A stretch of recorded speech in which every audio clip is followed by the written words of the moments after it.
A copycat heist gone wrong.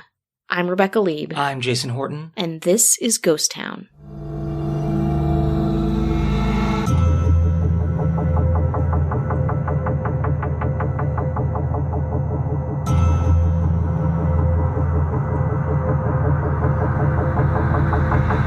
The story of D.B. Cooper is got to be history's most notorious unsolved crime and mystery. I mean, it has to be so up cool. there on the list. It's so cool.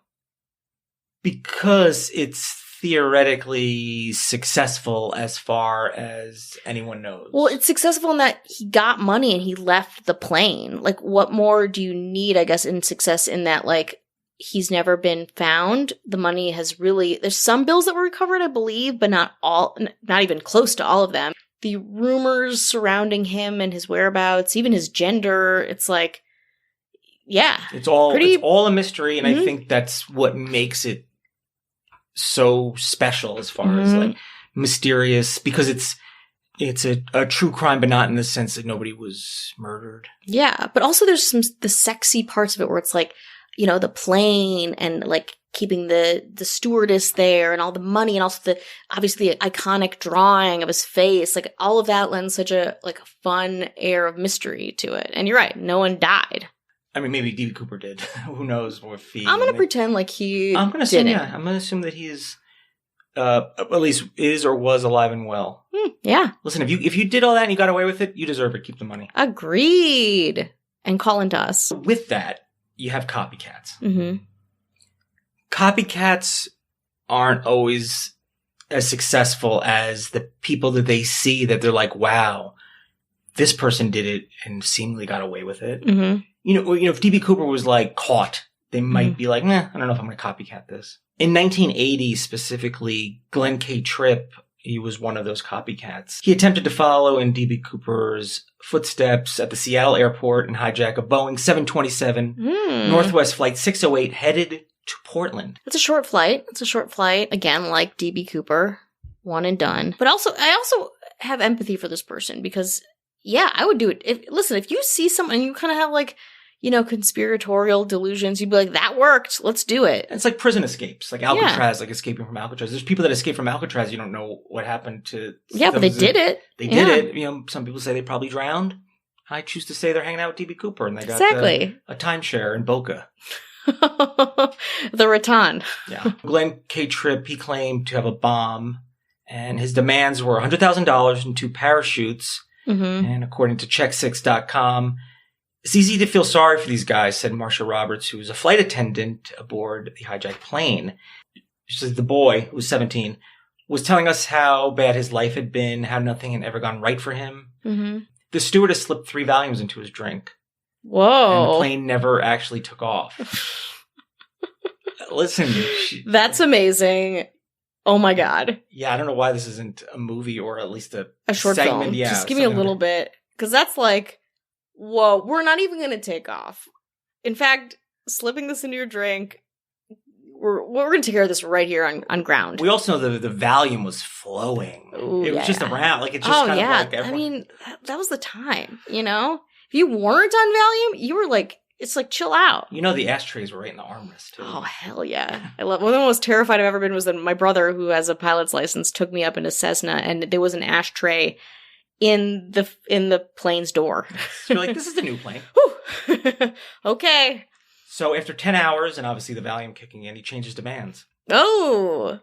He released all 52 passengers. Now, his demands? 3 cheeseburgers and to be driven from the airport in a rental car by the 2 pilots that remained with him.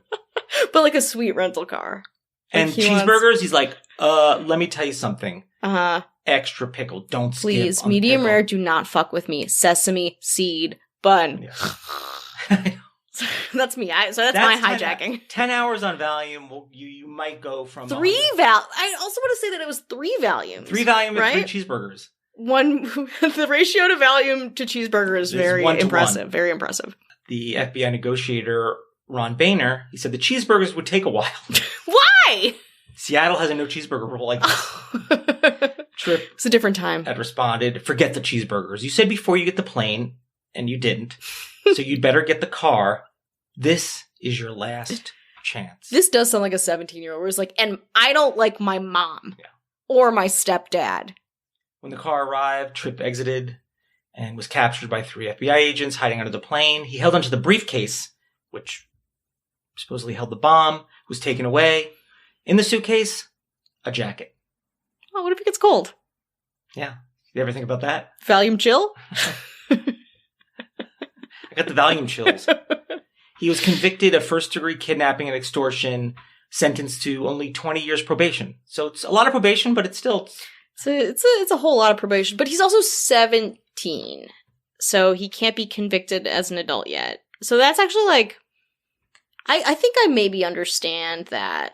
Even though I think maybe like a little jail time would have been good for this person.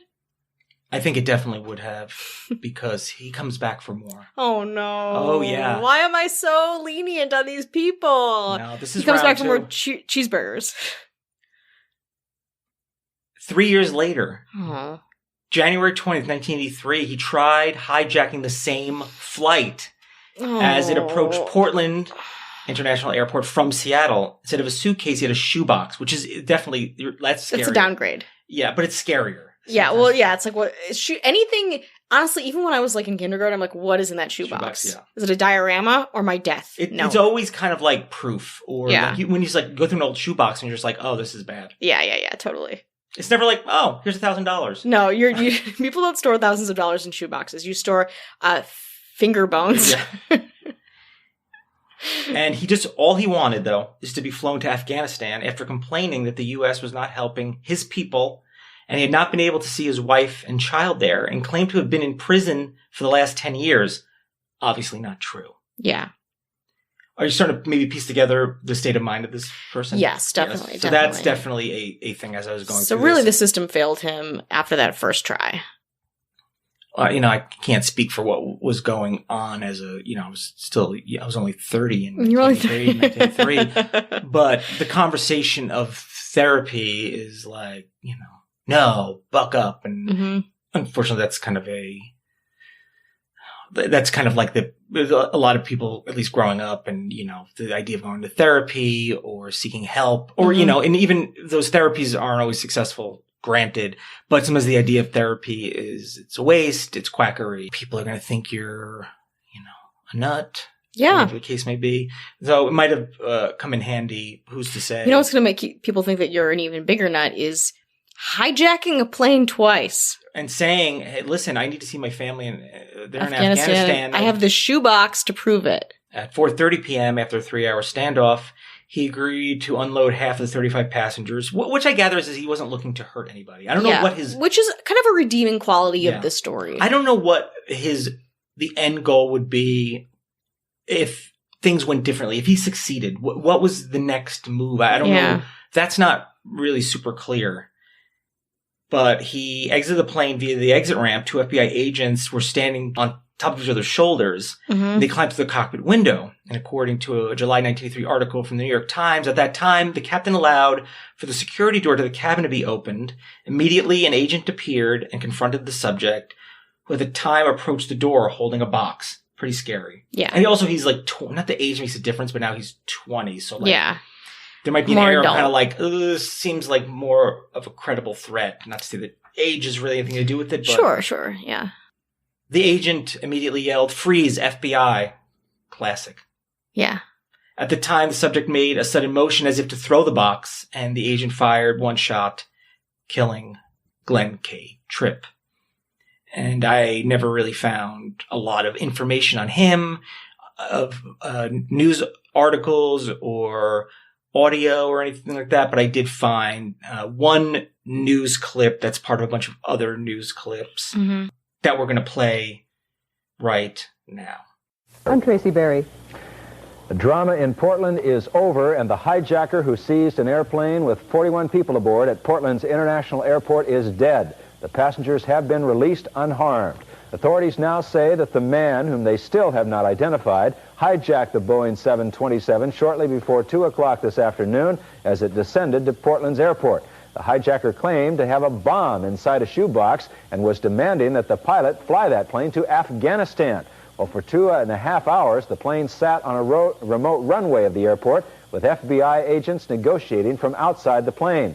Then, around 4:30 this afternoon, federal agents stormed that plane and shot the hijacker to death in that takeover. Once again, the hijacking ordeal at Portland's International Airport is over. The hijacker is dead. No passengers or crew have been injured.